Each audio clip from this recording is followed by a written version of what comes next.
کیونکہ جس ذات گرامی کا آپ سب لوگوں کو شدت سے انتظار تھا، وہ ذات آپ تمامی حضرات کے درمیان جلوہ افروز ہو گئی ہے۔ اب تو مناسب میں یہی سمجھتا ہوں کہ ان کے کلمات تبریک ہی سے آپ لوگ اپنی دنیا اور آخرت کو منور کریں۔ ذرا تصویر جو کھینچ رہے ہیں وہ لوگ موبائل نیچے کر لیں۔ یہ اللہ کا گھر ہے، اس کی حرمت کو پامال نہ کریں اور شریعت کے احکام کا مذاق بھی نہ اڑائیں۔ رفیقان گرامی، میں عرض یہ کر رہا تھا کہ حضرت سیدنا امام ابن عابدین شامی رضی اللہ تعالی عنہ کی خدمت میں ایک سوال بھیجا گیا جس میں یہ پوچھا گیا کہ قرآن پاک افضل ہے یا رسول پاک صلی اللہ علیہ وسلم افضل ہے۔ جب آپ نے اس سوال کو پڑھا ہے تو آپ نے یہ فتویٰ دیا کہ قرآن پاک افضل ہے کہ رسول پاک صلی اللہ علیہ وسلم افضل ہیں۔ اس بارے میں توقف کیا جائے۔ جب سرکار اعلیٰ حضرت رضی اللہ تعالی عنہ شامی کا مطالعہ فرماتے فرماتے اس مقام پر پہنچتے ہیں، فوراً آپ قلم اٹھا کر یہ حاشیہ وہاں پہ تحریر فرماتے ہیں کہ الحمدللہ فقیر کے نزدیک تو یہ مسئلہ بالکل واضح ہے۔ اگر قرآن سے مراد اللہ کا کلام لیا جائے جو کلام الہی ہے اور کلام اپنے متکلم کا صفت ہوا کرتا ہے، تو جیسا متکلم ہوتا ہے ویسا ہی کلام ہوتا ہے۔ اگر گفتگو کرنے والا حادث ہے تو اس کا کلام بھی حادث ہوتا ہے، اور اگر گفتگو کرنے والا قدیم ہے تو اس کا کلام بھی قدیم ہوتا ہے۔ تو اگر کلام اللہ سے مراد قرآن سے مراد اللہ کا وہ کلام لیا جائے تو یقیناً اللہ قدیم ہے اور اس کا کلام بھی قدیم ہے، اور قدیم یہ حادث سے افضل ہوتا ہے، اس لیے کلام اللہ افضل ہے۔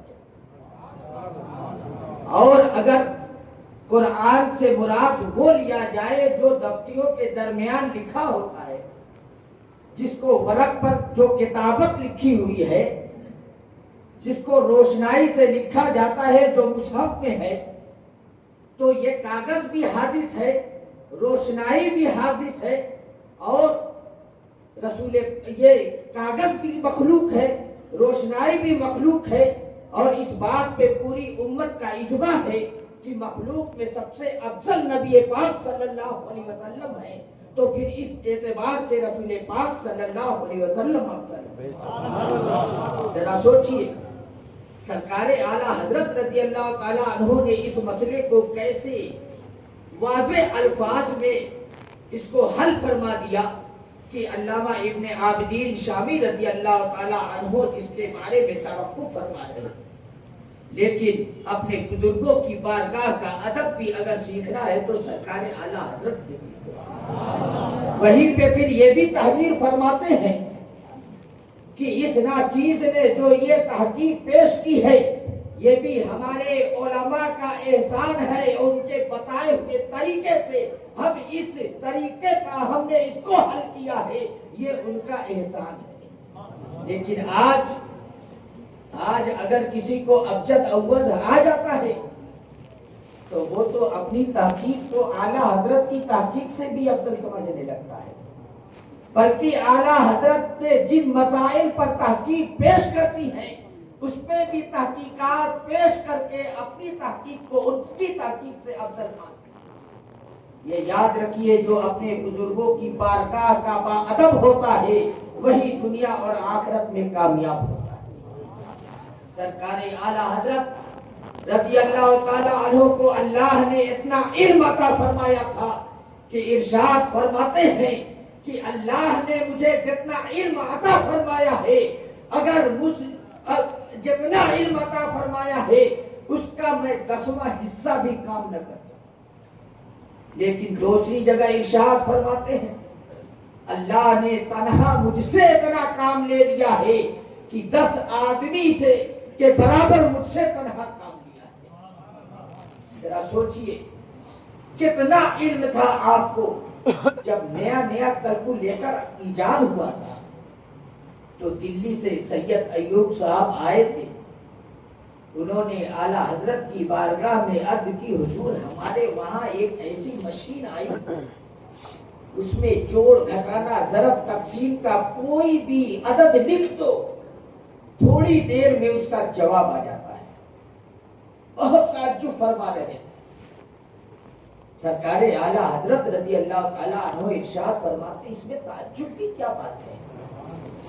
الحمدللہ فقیر کے پاس ایک ایسا صندوق ہے کہ دنیا کا کوئی بھی مسئلہ اس کے سامنے رکھ دو فوراً اس کا جواب آ جاتا ہے. سبحان اللہ. انہوں نے عرض کی حضور وہ صندوق تو دکھا دیا گیا. آپ نے اپنے کرتے کی بٹن کھول کر اپنے سینے پر ہاتھ رکھ کے فرمایا یہ صندوق ہے، یہ وہ صندوق ہے کہ دنیا کا کوئی بھی مسئلہ وہاں رکھو فوراً اس کا جواب. ذرا آپ اعلیٰ حضرت کے علوم و فنون پہ غور کریں. دنیا کے کتنے سارے علوم و فنون کے آپ ماہر تھے. تقریباً شمار کرنے والوں نے 50 علوم و فنون کو شمار کرایا ہے. لیکن مجھے یقین ہے کہ اس سے بھی بہت زیادہ آپ کو علم تھا.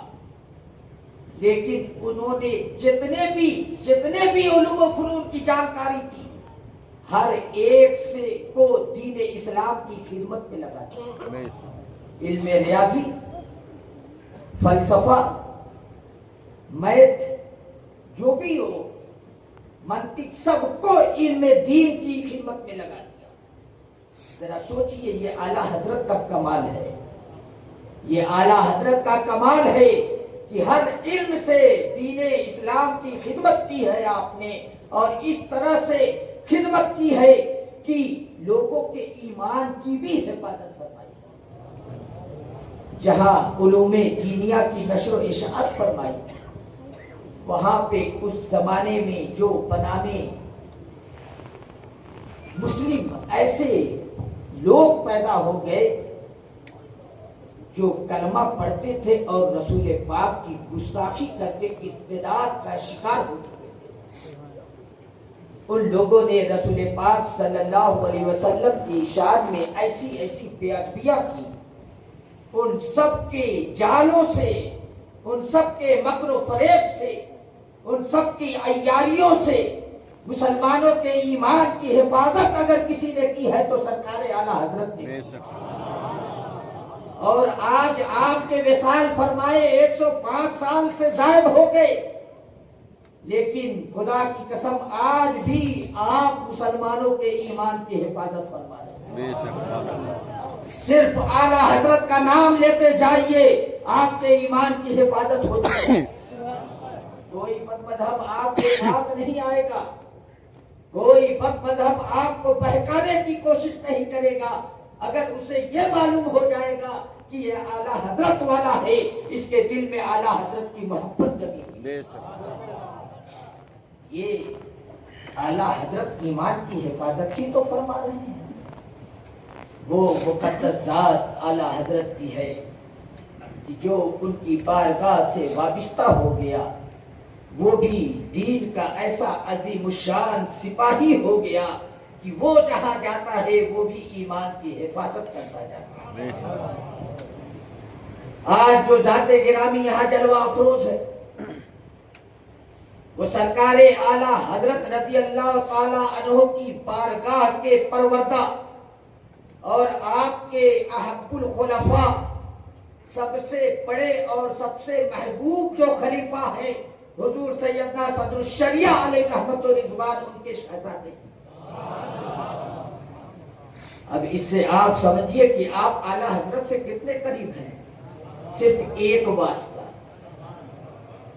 صرف ایک واسطہ، ارادت کے اعتبار سے بھی دیکھو تو صرف ایک واسطہ حضور سیدنا مفتی اعظم رضی اللہ تعالیٰ عنہ کا واسطہ، اور اگر شاگردی کے اعتبار سے دیکھو، علم کے اعتبار سے، تو ایک واسطہ اور دو واسطہ آتا ہے۔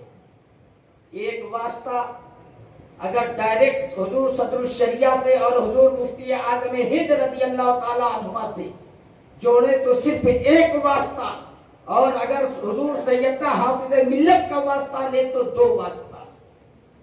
اتنے قریب ہیں آپ اعلیٰ حضرت سے۔ اور ایک عظیم الشان خواب آپ نے اپنے بچپن میں دیکھا، اور اس خواب کی تعبیر آج تک ہو رہی ہے۔ حضور محدث کبیر مدد اللہ العالی اپنے خواب کا تذکرہ یوں کرتے ہیں، ایک روز میں نے خواب دیکھا کہ بڑا سا اسٹیج لگا ہوا ہے، اس پہ بڑے بڑے علماء بیٹھے ہیں، سرکار اعلیٰ حضرت بیٹھے ہیں، سرکار صدر الافاضل ہے، حضور صدر الشریعہ ہے، حضور حجت الاسلام ہے، حضور مفتی اعظم ہے، اور ایک نعت پڑھنے والے شاعر صاحب ہیں جو نعت پڑھ رہے ہیں، اور وہ نعت پڑھ رہے ہیں تو سرکار اعلیٰ حضرت ہی کی نعت پڑھے۔ سونا جنگل رات اندھیری، چھائی بدلی کالی ہے، سونے والوں جاگتے رہیو چوروں کی فرماتے ہیں جب نعت پڑھنے والے یہاں تک پہنچے سونے والوں جاگتے رہیو تو میری آنکھ فوراً کھل گئی، اور پھر میں نے بہت غور و فکر کیا اس خواب پہ، تو میں نے سمجھ لیا کہ میں سو رہا تھا، اعلیٰ حضرت مجھے جگا رہے